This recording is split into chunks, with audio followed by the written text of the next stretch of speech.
മദ്യപിച്ച് CPIM area കമ്മിറ്റിയുടെ band സെറ്റുമായിട്ട് പോകുന്ന ആളുകളെ കരോൾ സംഘമായിട്ടാണോ പറയുന്നത്? അവിടെ മദ്യപിച്ചു ഉൾപ്പെടെയുള്ള കാര്യങ്ങൾ അദ്ദേഹം ഞാൻ അറിഞ്ഞിടത്തോളം എനിക്കറിയാൻ കഴിഞ്ഞത് ഒരു മാന്യമായ കരോൾ ആയിരുന്നില്ല. അതാണ് അവിടെ പ്രശ്നം ഉണ്ടായത്.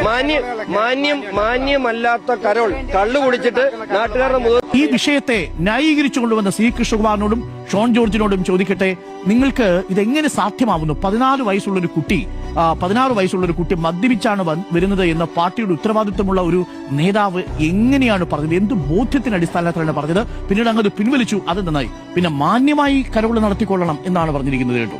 മാന്യമായിട്ട് കരോൾ നടത്തുക എന്നുള്ളത് കരോൾ ആഘോഷത്തിന്റെയും ആത്മീയതയുടെയും ഒക്കെ ഒരു വേളയാണ്. ആര് കരോൾ അവതരിപ്പിക്കണം എന്നൊക്കെയുള്ളത് നമ്മളുടെ സ്വകാര്യതയ്ക്ക് വിട്ടു നൽകുക, അതൊക്കെ നമ്മളുടെ അവകാശങ്ങളാണ്. അതൊന്നും കൽപ്പിക്കാനായിട്ട് ഷോൺ ജോർജോ മറ്റു രാഷ്ട്രീയ നേതാക്കളോ ഒന്നും ആയിട്ടില്ല. ഇത് കേരളമാണ്, ദ റിയൽ കേരള സ്റ്റോറി. ഇവിടെ കരോളും ആഘോഷിക്കും, പെരുന്നാളും ആഘോഷിക്കും, മണ്ഡലകാലത്ത് വ്രതം നോറ്റ് പോവുകയും ചെയ്യും. ഇതൊന്നും ഇല്ലാതെ ഫിലിം ഫെസ്റ്റിവലിനും പോകും. അത് കേരളമാണ്.